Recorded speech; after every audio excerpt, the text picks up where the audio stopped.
Assalamualaikum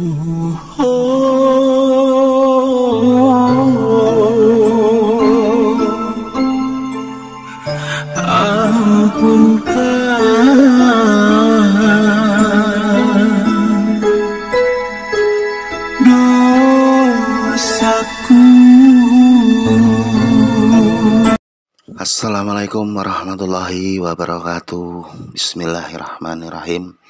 Alhamdulillahirrabbilalamin. Wassalatu wassalamu ala asrafil anbiya'i wal mursalin wa ala alihi wa sahbihi ajmain. Allahumma sholli ala sayyidina Muhammad wa ala ali sayyidina Muhammad. Rabbi shrah li sadri wa yassir li amri wahlul 'uqdatam min lisani yafqahu qawli. Sahabat dan saudaraku yang baik dimanapun berada, puji syukur kita haturkan kehadiran Allah Subhanahu wa Ta'ala yang telah memberikan nikmatnya kepada kita semua.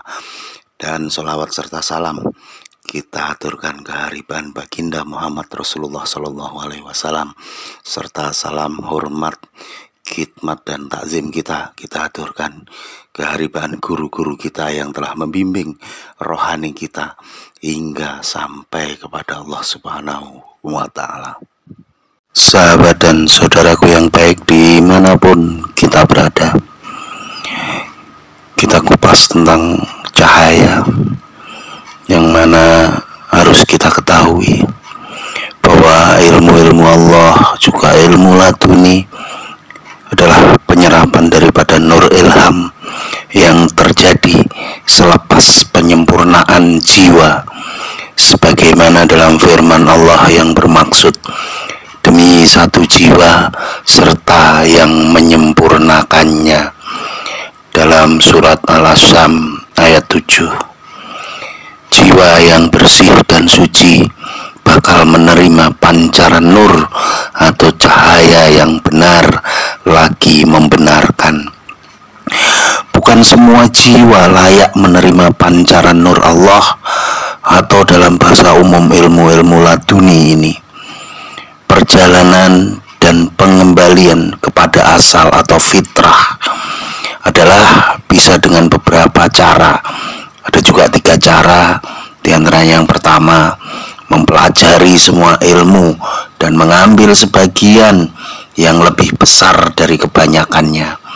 Penjelasannya adalah dengan mempelajari dasar-dasar semua ilmu, kemudian kebanyakan dari ilmu-ilmu ini hendaklah diketahui pula sebagian yang lebih besar dari kandungannya, katakanlah lebih daripada 50%. Yang kedua, latihan yang benar dan muraqabah yang betul, karena Nabi Shallallahu Alaihi Wasallam pernah menunjukkan kepada hakikat ini dengan sabdanya yang bermaksud, siapa yang beramal dengan apa yang telah diketahuinya, Allah akan mempusakakan ilmu mengenai apa yang belum diketahuinya. Bersabda lagi Nabi Muhammad Shallallahu Alaihi Wasallam yang diantaranya, siapa yang menyerahkan dirinya untuk Allah, beramal selama 40 pagi, Allah Ta'ala melahirkan mutiara-mutiara hikmah dari kolbu ke atas lidahnya. Dan yang ketiga adalah berpikir bahwa jiwa itu bila beramal terus menerus ilmu yang dipelajarinya dan berlatih beramal dengan keadaan ilmu, kemudian berpikir mengenai maklumat menurut syarat-syarat berpikir, akan dibuka kepadanya pintu gaib seperti seorang ahli perniagaan yang menyelenggarakan hartanya dengan syarat-syarat yang ditentukan untuk penyelenggaraan. Akan dibuka kepadanya pintu-pintu keuntungan sehingga meraihlah kemenangan fi dunya wal akhirah. Bila ia melalui jalan yang salah, ia akan jatuh di dalam kerugian. Sekali melakukan kesalahan, seseorang itu bakal melakukan kesalahan berikutnya. Begitulah seterusnya. Jiwa yang tercemar akan hilang cahaya dan pastinya akan menyerah diri kepada alam kegelapan. Alam kegelapan adalah alam setan yang dilaknat oleh Allah. Contoh seseorang yang berdusta untuk menyelamatkan marahnya, menyelamatkan marwahnya, menyelamatkan kehormatannya, terpaksa melakukan dusta kedua dan seterusnya demi menutupi dusta sebelumnya. Begitu juga sebaliknya, seperti contoh seorang pemikir itu, bila ia menempuh jalan yang betul, ia akan menjadi seorang yang bijaksana dan terbuka saluran dari alam gaib dalam kolbunya. Lalu ia menjadi seorang alim yang sempurna, berakal, berilham, lagi mendapat pertolongan dari Allah, sebagaimana sabda Nabi Muhammad SAW yang diantaranya, berpikir sesaat itu lebih baik daripada beribadah selama 60 tahun. Syarat-syarat berpikir juga ada kaedahnya, tetapi cara dan hakikatnya adalah suatu yang samar, memerlukan penerangan yang agak lanjut dan penjelasan dengan pertolongan Allah Ta'ala. Cukuplah dengan mengambil pendekatan mudah, yaitu coba ikhlaskan diri dan berpikirlah dengan hati bersih, meninggalkan syahwat sangka. Dalam firman Allah diantaranya, dan siapa yang Allah tidak kurniakan kepada nur, niscaya tidak ada baginya sebarang nur. Surah An-Nur ayat 40.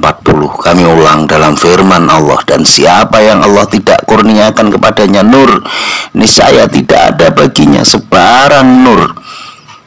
Surah An-Nur ayat 40. Dan Allah yang menjadi wali orang-orang mukmin. Sahabat dan saudaraku yang baik, maka perlulah kita untuk belajar bertarekat dengan sebaik-baiknya. Dan jika kita sudah menemukan tarekat yang sebaik-baiknya, kita jalankan dengan sebaik-baiknya pula, maka kemenangan dunia dan akhirat sudah ada. Namun jika kita sudah menemukan tarekat dan kita sudah bertarekat, kita berguru kepada guru yang sudah hak, namun kita mengabaikannya dan kita meninggalkannya karena egoisme kita, karena ambisi kita, karena nafsu kita, karena kita ingin dihormati, kita ingin dihargai, dan kita ingin lebih dari yang lain, maka niscaya kita pasti akan terlempar. Jadi mengacu kepada Nabi Adam, ditipu itu di surga, bukan di pasar malam, bukan di mall. Jadi berhati-hatilah sahabat dan saudaraku yang baik, dan tetaplah istiqomah jika kita sudah menemukan jalan yang benar, dan jangan pernah engkau lepas jalan itu. Ikutilah rukun dan syaratnya. Salam damai, salam hormat, salam bahagia. Wassalamualaikum warahmatullahi wabarakatuh. Oh Tuhan Maha Gani,